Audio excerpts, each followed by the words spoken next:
I think it's safe to say that the CW has given us a lot of laughs over the years, mainly from their absolutely atrocious series, Batwoman, the very definition of trash. And it seems like the CW, I don't know, I guess they want to continue losing money as we have Batwoman 2.0, I guess, on the way. And that is, of course, Gotham Knights. They decided to offer me up a plate of cringe that, of course, I'm going to review. Of course, I'm going to review this absolute trash. Again, I don't have high expectations for it. It is written by Batwoman writers, so it's pretty safe to say right there that it is not going to be. It's not going to be a particularly good series, and it seems like already the critics. I mean, it must be really bad if the critics are saying this. But Gotham Knights TV reviews, critics slam messy Batman show. Why is it I'm not surprised? I mean, just look at the image, our heroes for Gotham Knights.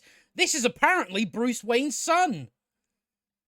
This is, I mean, already in that image, it tells you what show you're getting. But the CW's Batman spin-off, Gotham Knights, has been receiving mixed fan reactions after its awful first trailer. But the question remains on whether those comments influence critics. I don't think it did. I mean, the trailer, I can't even remember the trailer at this. All I remember thinking was, oh, that looks terrible.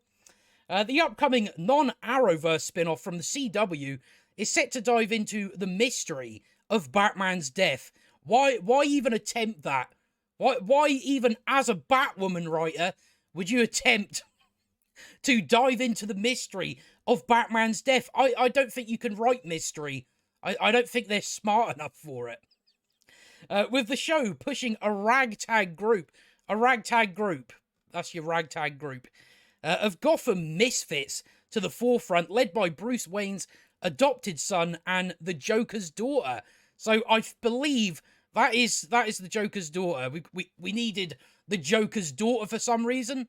I think we probably know what we're going to get there is she's going to do a bunch of evil stuff, but she's actually going to be misunderstood or something. That is generally the way the CW do it. And it starts on March 14th, and I really can't wait for it.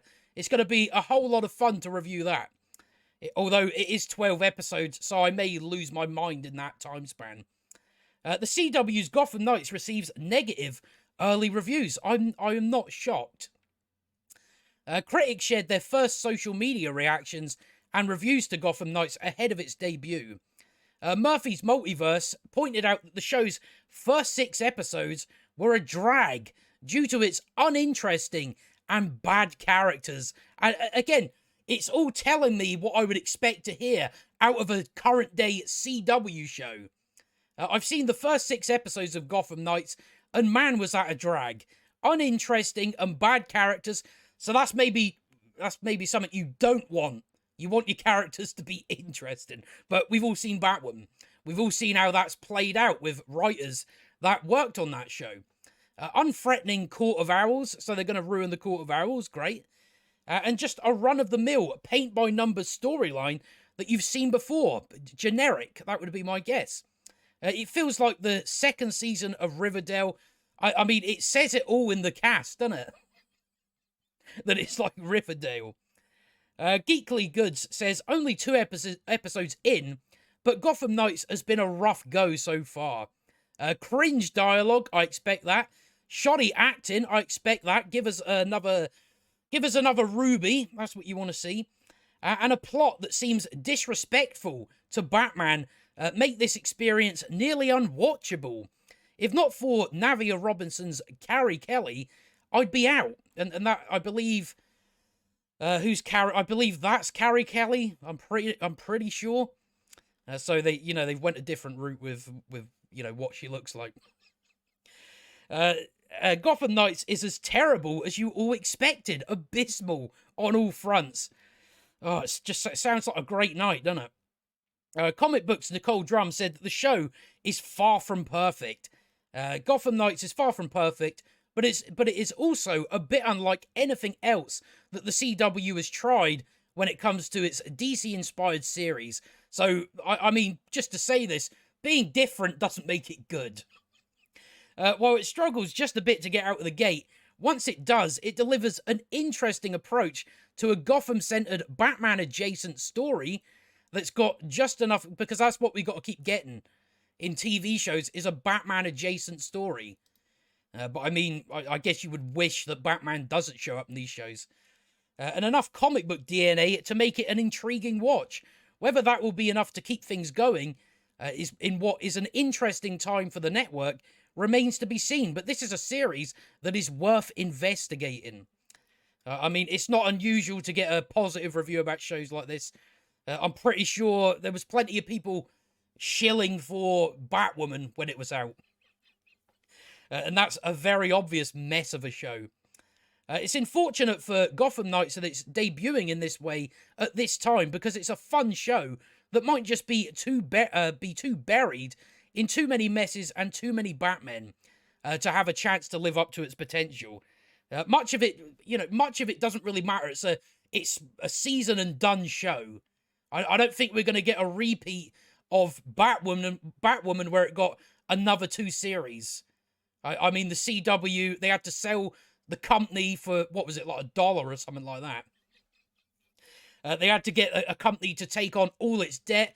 It was not making any money. It had not made money for years. So I imagine with having new owners, this will be a one and done thing. And I mean, even with Warner Brothers now kind of stamping down on these like DC related shows on other networks, yeah, it's probably going to be a season and done. To really enjoy Gotham Knights, one must be completely open to a reinvention of the mythos, framed under the auspices of a typical CW teen drama, because that's what we want in our superhero shows, is a teen drama. Albeit with superheroes and unrelenting assassins.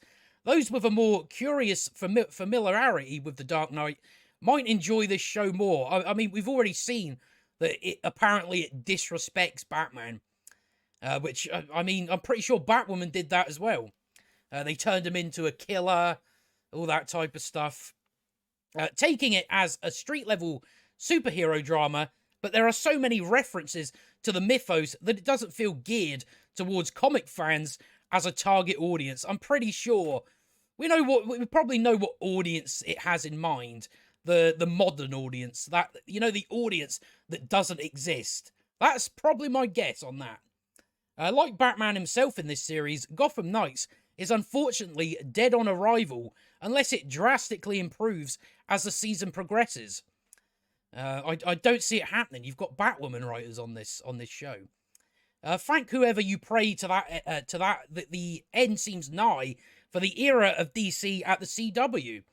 It's long past due that this library of stories and characters are set free from the confinements of network television and elevated under the watch of the new heads of DC Studios.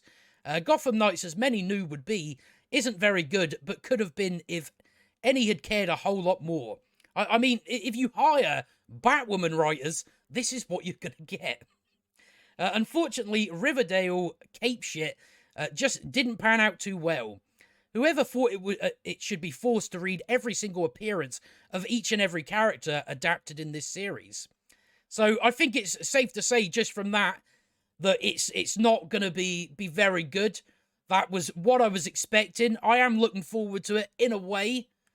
I imagine as soon as I dive into it, I'm going to regret it.